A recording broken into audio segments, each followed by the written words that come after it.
voir 3 méthodes de construction pour construire des triangles. Alors, on le sait maintenant, on a besoin d'au moins 3 mesures pour pouvoir reproduire un triangle que l'on aurait sous les yeux. Alors, ces mesures dans des triangles, ça peut être soit des longueurs, ça veut donc dire qu'il me faut connaître 3 longueurs, ou bien des angles, donc il faudrait que je connaisse 3 angles. Bon, mais attention, hein, si je connais les 3 angles, eh bien, je peux aussi bien construire un tout petit triangle qui respecte ces 3 angles, ou bien un triangle un peu plus grand avec les mêmes angles donnés, et ainsi une infinité de triangles. Donc ça, c'est un cas un peu à part qui va donner une infinité de solutions. On le verra en 4e et on le retravaille en 3e. Donc en 5e, les 3 mesures que j'aurai, c'est soit 3 longueurs, soit 2 longueurs et un angle, ou bien une longueur et 2 angles. Allez, on va voir ces 3 cas et on commence de suite avec 3 longueurs qui me sont données. Et je dois donc construire le triangle dont je connais 3 longueurs. La méthode est toujours la même. Je commence par un schéma à main levée et puis je construis d'abord la base en bas. C'est pour ça qu'on l'appelle la base. Qu'est-ce que c'est que la base? C'est le côté le plus long.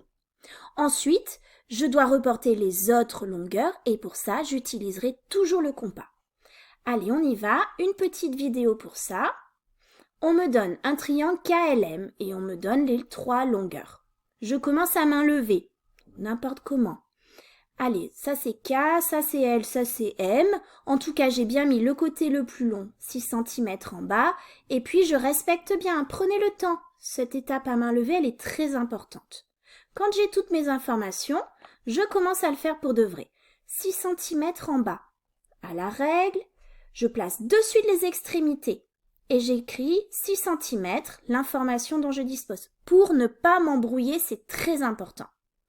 Ensuite, eh bien, je dois reporter des longueurs et on a dit qu'on le faisait grâce au compas. Donc les 5 cm pour cette longueur-là, je place ici la pointe du compas sur L et sur cet arc de cercle, j'ai tous les points qui sont à 5 cm de L par ici.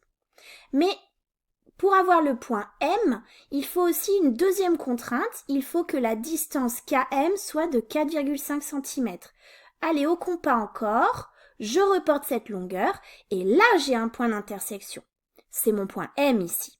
C'est le seul point qui est à la fois à 5 cm du point L et à 4,5 cm du point K.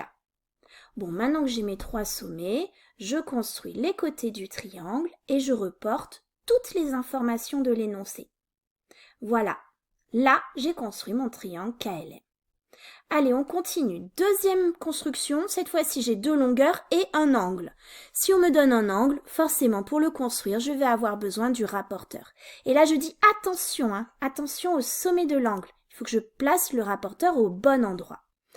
Alors on commence à main levée. C'est mon triangle DEF cette fois-ci. Le plus grand côté, ça va être DE.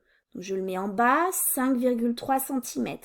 DF 4, donc ici, et l'angle, attention, cette fois-ci, il est en D, donc c'est bien lui. Ne vous trompez pas de côté, ça c'est une erreur très classique. On commence par la base, avec la règle, je mets les extrémités, je mets sa longueur. Je vais construire ensuite cet angle au rapporteur, donc je place le centre du rapporteur ici, j'ouvre mon angle jusqu'à 52 degrés, et ce rapporteur, attention, je l'utilise pour une demi-droite, je peux aller très loin. Ici, j'ai 52 degrés. Bon, mais maintenant, ce point F, est-ce qu'il est plutôt par là ou plus loin? Eh bien, j'ai cette contrainte de 4 cm. Donc, je reporte ma longueur ici à la règle. On aurait pu le faire au compas. Et voilà mon point F, voilà le côté, j'écris l'information. Il me manque le dernier côté de mon triangle. Et voilà, j'ai terminé ma construction. Allez, dernière façon, cette fois-ci je n'ai qu'une longueur mais j'ai 2 angles, donc on aura 2 fois le rapporteur. Toujours la même façon, ma longueur ce sera ma base, donc triangle à main levée pour repérer un peu tout ça, K, L, M, 7 cm. Qui est-ce qui fait 56 degrés? C'est l'angle qui est au sommet K, donc à gauche, 45 degrés pour l'autre. Alors c'est la même méthode. On commence toujours par la base. On a dit 7 cm. On met bien les extrémités et on met bien la longueur connue. Ensuite, on part au rapporteur. Alors, on commence par le 56 degrés. Donc, le sommet de l'angle est là. Je place mon rapporteur, le centre du rapporteur sur mon sommet. Et maintenant, attention, ici, j'aligne mon 0 sur ce segment et je vais ouvrir jusqu'à ce que j'arrive à 56 degrés. J'ouvre encore, c'est là. Une petite encoche au crayon. Et ensuite, avec la règle, on va tracer, sans appuyer, une demi-droite qui peut être assez longue. Il vaut mieux qu'elle soit trop longue. Mon 56 degrés, c'est l'angle qui est ici. Bon, je dois construire un deuxième angle. Donc cette fois-ci, il est sur le sommet L. Donc je place le centre du rapporteur ici. Et puis je vais aligner le 0, donc c'est celui-ci à l'intérieur. Le 0 sur le segment connu. Et j'ouvre mon angle. 10, 20, 30, 40, 45. Hop, une petite encoche. Maintenant, je trace la demi-droite. Et en fait, le seul point d'intersection qui va me rester, qui apparaît ici, c'est le sommet qui m'intéresse. Donc mon angle est en bas.